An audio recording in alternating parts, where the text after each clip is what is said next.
Hey everybody, welcome back to the channel. Snake Doc here, and we're going to do another pistol unboxing.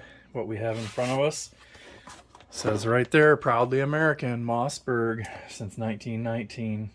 So what do we have inside? We have an mc2c. That's a fun one to say, isn't it? mc2c. mc2c. Alright, so let's go over what this exactly is, and then we'll do some comparison, and we'll do some measurements, and we'll do some weight, and then I'll probably make another video that'll show the, maybe I'll do a short on the takedown, and then I will probably do a video on some holster options for this as well.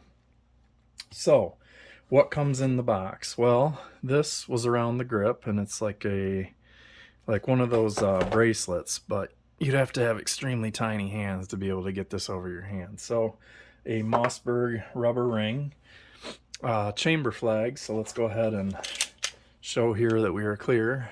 So we have a red follower on the mag. And what this comes with, this is the double stack version. So this comes with a 13 round flush fit magazine and a 15 round extended magazine. So let's see, I'll bring that in close. There you can see 15, and these are made in Italy, so I'm going to assume Matgar. They could be ACT mags or ACT mag, but I believe they're Matgar. So there you can see they're engraved MC2, and then they say Mossberg down there. The base pad is just the single button retention on there, and a red follower. Here's the 13 round flush.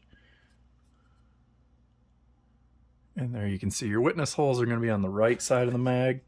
Some people complain about that. Let's see if that's a big deal. So if you were like this, yeah, you wouldn't be able to see round count right here, but it's not that big of a deal to just do this and check it. So the only time you're going to check that is if you're in like a match. You know, it's not a big deal. So let's see what else is in this box. We have a lock down here, and this comes out in owner's manual and sticker. So let's just put this stuff in here. We'll get this box out of the way. Well, let's talk about what this is. So this is their second offering of their modern style pistols. Mossberg hasn't made pistols in a long time, but they did make pistols at one point. So this is the double stack version of the MC1, which the MC1SC, I think it was called, subcompact, which was basically a Glock 43 clone. It even used Glock 43 mags in it. So this one, it's super slim. It's like the size of the Glock 48, but it has these metal mags, so you get a nice double stack capacity out of it. I have a Beretta M9 mag here, and I want to throw calipers on it and see if there is an actual width difference in the magazine bodies. Let's do that real quick while we're talking about it. So we have 0.80 on the MC2 mag body, 0.80 on the M9 mag body. So let's see if an M9 mag will go in the mag well. It's a little tight. Obviously my magazine catch is going to be in the wrong spot, but it doesn't quite drop free the way that this one does. See, this one is smooth, but the dimensions are the same. So there you can see how they managed to do it. And then also, if you're familiar with like the Glock 48 or the 43X, the shield mag, the shield arms, S15 15 round mag, which should, you know, be like this, it fits in there, is a metal mag just like this too. So that's how they managed to do it without doing the polymer wrap around the outside like traditional Glock magazines. So what do you get on this gun? A lot, actually. It's very, very slim. Like I said, it's equivalent to like your 43X and your 48. Let's see what we have. Slide width is 0.87. There you can see that. I'm going to do the grip width at the trigger area, 0.94, and then there's a slight palm swell there, so let's kind of see that. and that's 1.07. So it is very, very skinny. But it's still high capacity relatively, right? So you can think of it as sort of like the G3C by Taurus, or the G2C, PT111 G2, whatever you want to call it. Any one of its iterations. 12 round mag. This is a 13 round mag, but you know, you can also run Sig Sauer P226 mags fit in that gun, so it's kind of the same dimensionally like that. It's a 4-inch barrel, front cocking serrations, rear cocking serrations with a interruption in there that really helps grip. Very nicely done. Traditional Browning style lockup. This has metal sights on it, and they are cut for Sig Sauer dovetails. So Sig P320, all the way, any one of the P Classic series dovetails will work, and they say to run number 8 sights on it. So you can order Sig sights in, you know, 5, 6, 7, 8 easily, but I would order 8s. You might want to call Mossberg just to verify. That's only something that I've read. So I do plan on ordering some sights for this. These are just nice big white 3-dot sights, but they are not photoluminescent or phosphorus or anything like that where you can shine light on them and make them glow. You do get a rail here. I have a, let's see, I'll pop this off here. I have an Olight PL2 Mini here, and we're going to see if that fits on there. Yep, fits on there nice. And, you know, it wraps around the trigger guard here. There you can see it. So yeah, that's cool. So it is a regular standard size rail. You don't have to have like any specialized lights like you would on like a P365 or something like that. Hang on a second, I just got to redo this. I'm putting this back on my, actually, you know what, I'll just leave it off for right now. So what else? We get these really cool memory placements, memory pad placements, but they're recessed and they're stippled and they're contoured. So they're really, really nice. They give you like a really nice spot to put your trigger finger and then your support hand thumb. So those are really well done. Texturing is nice right here. They are like, let's see, are they? They're raised shapes. They're a geometric something or other. They're not quite pyramids. And then down the front, you have vertical serrations that are interrupted by horizontal ribs. There is a subtle finger groove here that gives the trigger guard some undercut. And then the front strap continues out a little bit bigger right there. Really nice magazine release button that is metal. Here's the back strap again. Vertical serrations interrupted by horizontal ribs. Really nice grip texture. The only thing I would say is some people really like a lot of texture right in here. So there is none on there. So you could just take a piece of GT5000 grip tape, or you could do skateboard tape, or you could stipple that area if you choose to. You also notice that we have a flat face trigger on here.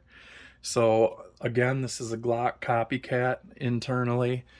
Same thing, cruciform. Instead of using the trigger assist spring like normal Glocks, earlier generations, it uses the leaf spring style, which is very reminiscent of the NY1 spring, if you know what that is. I believe Glock Gen 5s kind of went back to that design as well. Let's see, what do we have for a guide rod?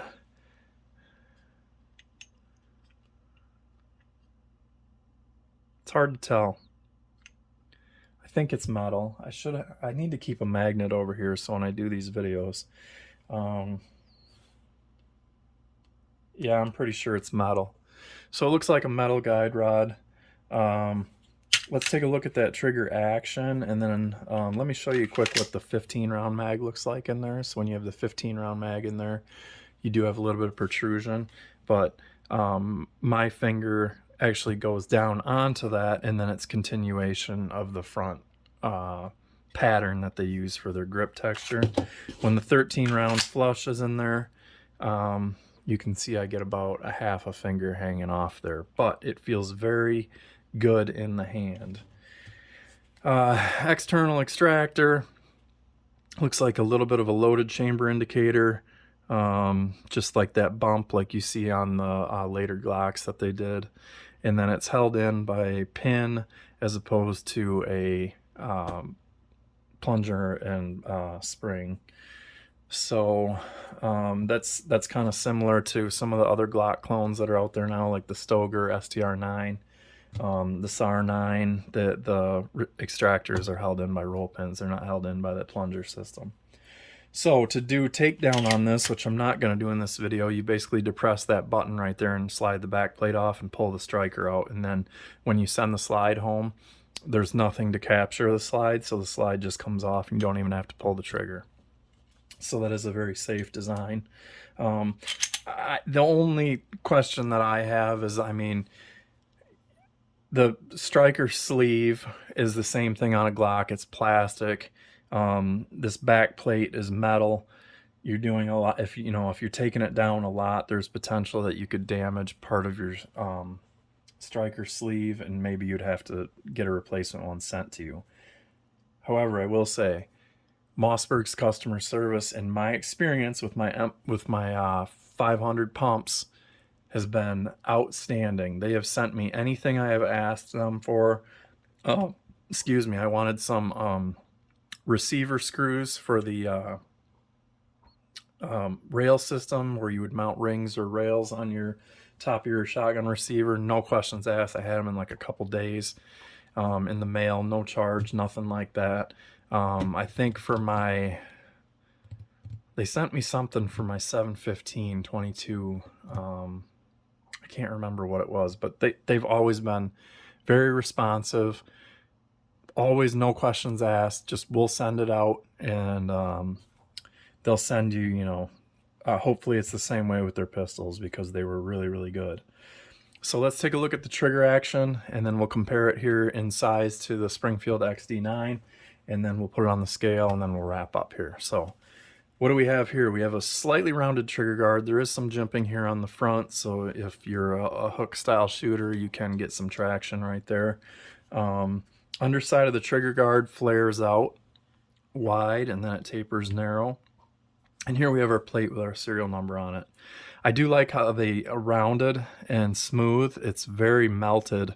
The front end here looks like the Ruger SR9. The Ruger SR9 front ends, the SR9C looked a lot like that. And then the same thing, the back corners are melted. Very, very smooth. Really nice finish on the slide. Really nice finish overall on the gun, actually. There's no casting flash or anything like that. So, onto the trigger. What do we have here? Well, safety style, scissor style trigger here in the front. There is take up right here, and that is the striker block going away.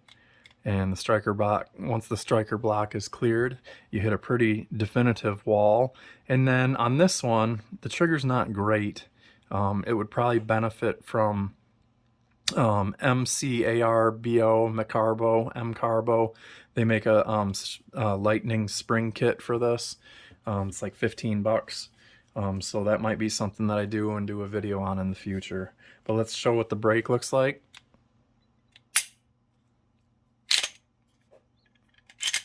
And here's our reset. Nice, short, and because it uses like the NY1 style spring, it's really throwing that trigger bar forward, and it gives you a really super positive reset that's almost forceful. And you're back at your wall. There's a slight bit of take up again, and there's your brake. And you'll notice when it brakes, that trigger is straight 90 degrees straight up and down, so that's nice. The trigger itself is very, very comfortable. It's nice and wide and flat, and it's smooth. There's no serrations on it, but you do have your safety bar that goes completely flush when you push down on the trigger. So no complaints about that. I would just say that the trigger pull itself isn't the cleanest. It's not horrible, and it's pretty good for a defensive trigger.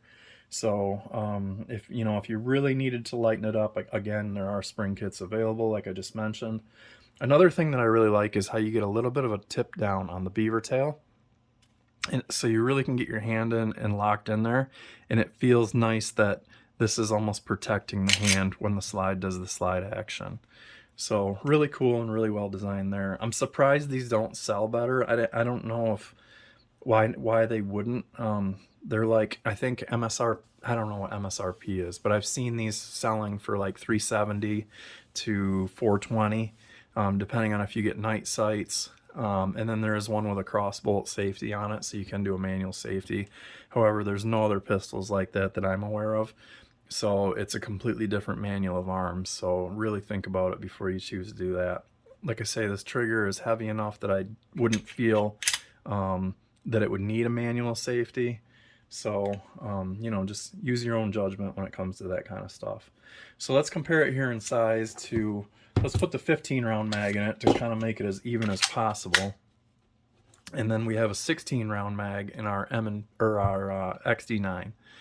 So when we look at slide length, they're very, very, very close. The XD is just probably 3 or 4 millimeters longer. And that's even, you know, when we're lining up our barrel chambers, they line up basically identical. Sight radius is slightly longer on the XD. Bore axis, they're both really low because they're striker fired guns. This one gives you the optical illusion because of the way that they mill the slide. However, people that tell you that this gun has a high bore axis are nuts, and don't listen to them. When it comes to width, there's pretty significant difference though. Just look at the width of the beaver tails back here. You can see it's a good 1/8 of an inch wider, if not more. And then even when you look at the magazine, the area where the of the grip where the magazine's inserted, much fatter on the XD. So one thing to look at is taking an M9 mag. M9 mag fits fine inside of a Beretta or XD, so it's not really like a big, huge difference in the mag bodies. They're very, very similar. Let's take this XD mag body and see if it'll slide in. Yeah, so it'll go into the grip here. And then if I push the magazine release down, you can see. So really, the difference is just the thinness of the sides. I mean, the texture or the plastic is just super, super thin. Whereas on this, you know, they kind of flare the mag well out and it's pretty thick. It's definitely much thicker. However, you can't really squeeze and collapse the sides, and I'm really trying to push that as hard as I can there. And so it's a very rigid polymer. It's not like a soft squeezable thing. So really good design on that. They did a really good job. So let's put these mags back in and compare the weight difference, and I think that's where we're really going to see a big difference when it comes to concealed carry. Ounces, 15 round mag empty, 23 1/4. Let's put the 13 flush empty, 22.89. So very, very slight difference there. Let's put that one back in. 23 1/4, and now we'll take this one, 16 rounds, empty.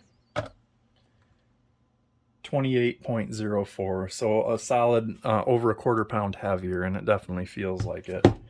So I'll put some rounds through this once the backyard dries out, or if maybe I'll take this to the indoor range and give you some shooting impressions. But I really love the size of it and the capacity of it. So I'm looking forward to throwing some sights on there, maybe doing a little bit with the trigger, seeing what holsters I want to carry it in, and I want to start carrying it because it is a really convenient size with a nice capacity. So 20.25 with no mag in there. I mean, that's a super lightweight gun. So I guess that's basically it for this video. Like I said, I'll probably make a short of the takedown procedure. If you haven't seen it already, just go ahead and check it out. Always appreciate thumbs up button, and subscribers are awesome. You guys make my day every time we talk in the comments. And so look forward to a couple of videos, holster options, maybe some modifications, and then stay tuned for my shield holster giveaway. So as always, thank you guys for watching, and always shoot safe.